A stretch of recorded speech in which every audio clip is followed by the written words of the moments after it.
This is Island Biogeography, one of my favorite topics, topic 2.3. So when we're talking about this island biogeography, we are describing the dynamics of how these isolated populations come to exist.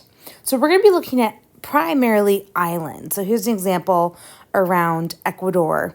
And the question is, how are ecosystems making it to these islands? And then how can we describe the dynamics that are happening on those islands? However, this could also be applied to other isolated ecosystems, lakes, for example, deserts, mountains. You could take areas that are brand new, a new lava flow that happened. So anytime we have these new isolated islands that develop, whether they are surrounded by water or they are in terrestrial land, it doesn't matter. We're going to get similar island biogeography that describes these dynamics. We know is that this biodiversity in these very isolated systems, it's going to depend on the colonization and the extinction of the island. So when we're talking about colonization, we're talking about things that are coming to the island. They're coming to the island. They're flying to the island, or there's plant matter that's drifting to the island.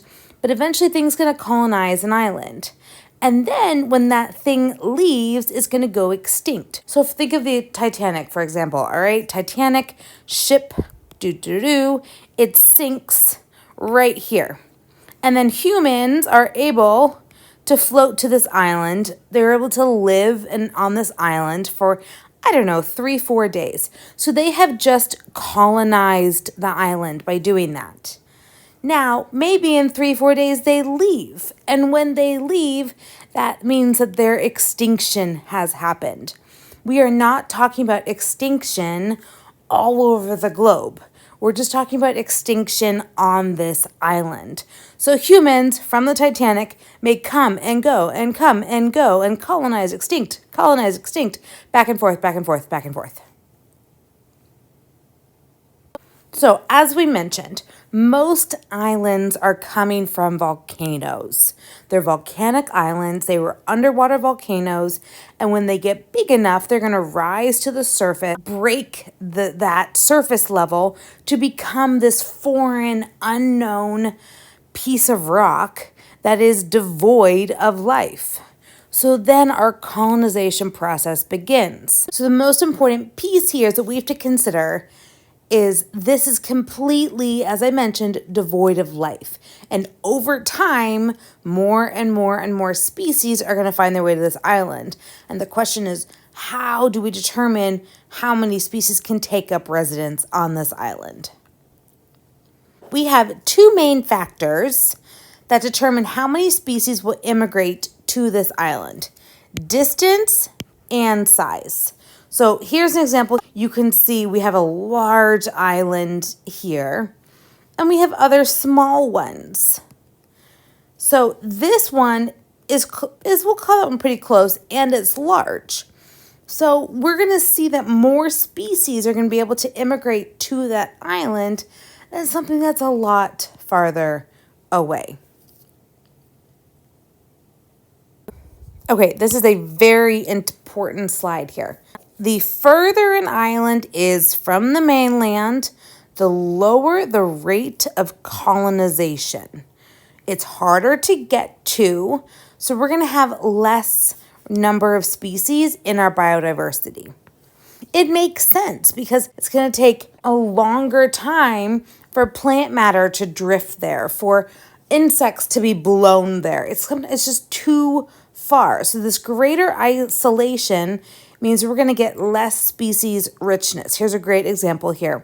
So we're talking about bird species, and these are about 500 kilometers away. And when they're 500 kilometers away, we're going to get fewer species than if the island is 50 kilometers away. We're going to get a lot more species. Now, on the other hand, the more area the island has, the more and varied habit it exists on this island. And this means niches. We've talked about niches before. So there are more niches. And if there's more niches, then there's more species that can fill these niches. And so therefore more are able to survive once they arrive. Another example, we're actually looking at mammals for this one. This is the Southwestern Sky Islands. And when we have a massive area, it can hold a lot more species because there's a lot more varied habitats, a lot more niches that exist for these species to all take up. There's less competition than there would be at a smaller island. Okay, now let's talk about what happens when our islands are small. When we have small islands, we're going to have a lot more competition. There are much fewer niches. This is kind of the key word here. So because this island has a smaller amount of space, so it can support fewer niches, there's going to be a lot of competitive exclusion, so much competition that's going to limit the number of species that can live on that island. We're going to have limited food, we're going to have limited territory, and we're going to have limited shelter. And when that happens, we force species to become specialists, we force competition, and that forces speciation, especially when we have invasive species come in. When you have an invasive species arrive, they're going to threaten especially our specialists because of the fewer niches, causing so much competition that it may even lead to speciation, or it's going to lead to extinction. So extremely competitive on these islands. So as we mentioned before, you either go extinct or you evolve to adapt, and that's what this speciation is leading to. Now these graphs are looking at rate. These are super, super important graphs for our AP exam. And they're looking at the rate of arrival of new species versus the number of species that are already on the island. So as you can imagine, when we have fewer species on the island, our rate of arrival is going to be much higher. But when there's more species on the island, our rate of arrival is going to be much lower. That kind of makes sense as those niches all fill up. Now looking at this graph over here, we're comparing distances of two different islands.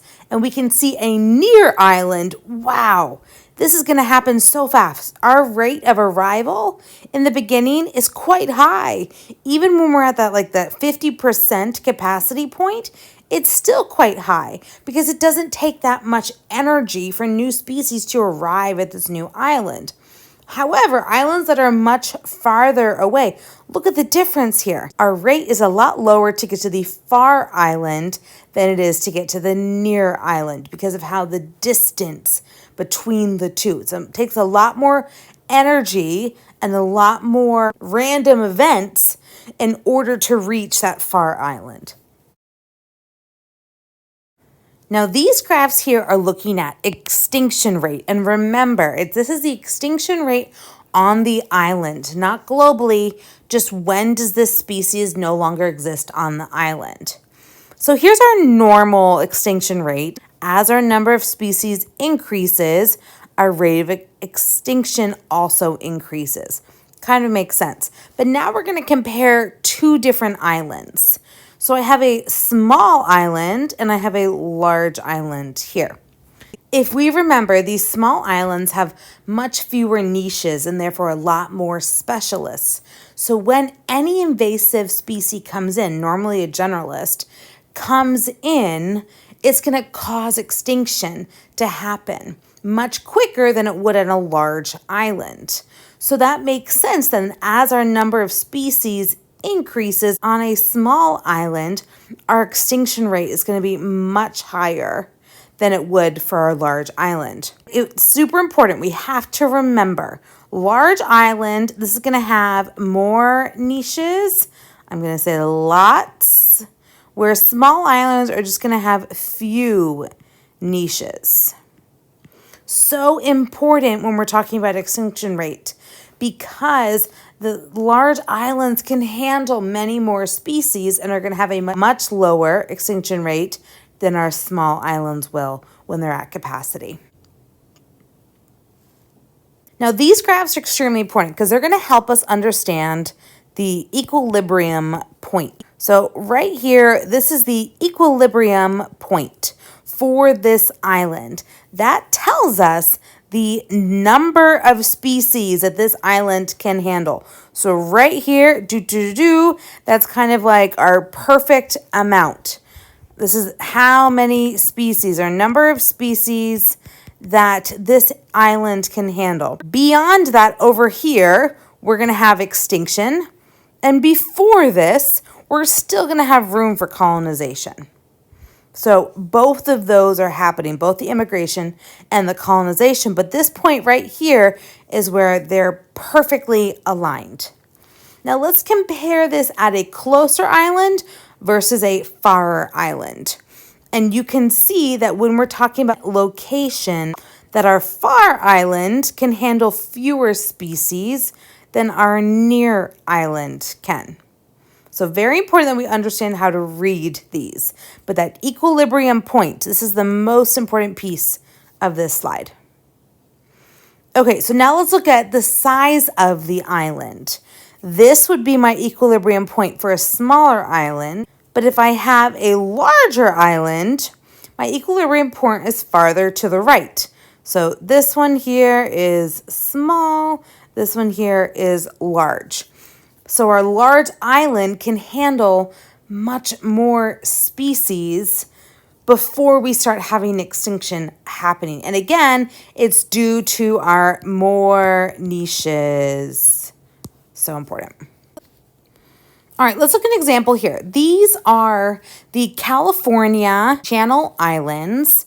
You have Santa Cruz, Santa Rosa, San Miguel, and Anacarpa. And we can see how our bird species change based on both size and distance. So let's start with Santa Cruz. Santa Cruz is our largest island, and it's not very far. So we're going to call this it's close and it's large. Now another close island is this Anacapa Island. Anacapa Island has 15 because it's close, but it's going to be smaller. Now let's look at Santa Rosa. Santa Rosa over here is large, but it's quite far. It's much farther than our Santa Cruz. So this one is far and it's large. So it's going to have more numbers than Anacapa, but less numbers than Santa Cruz.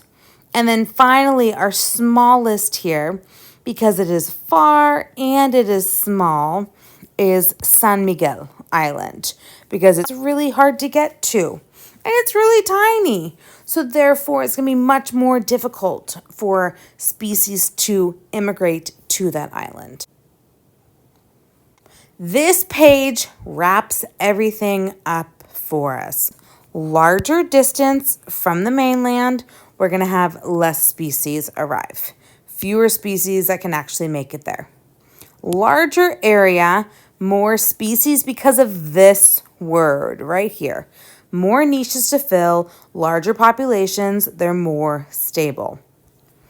The smaller the area, more extinction, because we have fewer niches to fill, smaller populations are less stable, and we are unfortunately get a lot of specialists in these smaller areas. And then also in our small area, as we mentioned, we have more speciation.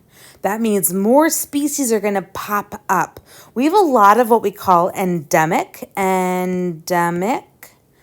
species on islands because they've been forced to adapt or to evolve in order to survive, especially on these small islands. So they forced to adapt. They come up with their own new niche that is only found in this area. Endemic meaning that they're only found on this island, nowhere else in the globe. Great. That's a wrap. We'll see you later.